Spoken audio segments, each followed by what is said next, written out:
Richard Sibbes, Antidotum contra naufragium, Episode 6. Populus Dei ipsius sanguine redemptus. Munus decendi. Dona ad decendum idonea, qui dedet homines, dedet dona hominibus. Ipsa doctrina salutis. Pabulum vitae, quam cum Tertulliano hic praecipive intelligimus depositum.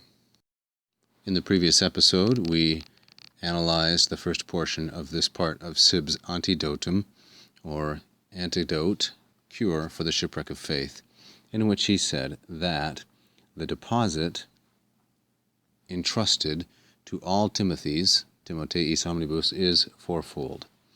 Or we might say there is a fourfold deposit handed over or entrusted to all Timotheis, that is, to the spiritual children of Paul, which is, in Sibbes' thinking, all of us. The first one is this: the people, by the blood of God himself, have been redeemed. So this is the first part of that deposit. That is, to ministers, to the spiritual children of Paul, that is, all of the Timotheys, a people has been entrusted, and this is a people redeemed, redemptus, by the blood of God himself. This is a reference to Acts chapter 20, verse 28. The second depositum of the fourfold deposit entrusted to all Timotheys, the second is the munus decendi. Munus is a third declension, neuter, singular, nominative, noun, and the genitive is muneris, whence comes the English word remuneration, or pay. A munus is a duty or a task. The munus here, nominative, because each one of these is nominative as a positive to depositum, populus munus dona and ipsa doctrina. The munus, or the task of teaching. Docendi is a gerund, that is a verbal noun, and it is here in the neuter, singular, and genitive. We would call it an objective genitive. So, in addition to being entrusted with a people, ministers are entrusted with a munus, a task. Third, they are entrusted with gifts that are suitable, idonia, suited, to teaching, ad decendum.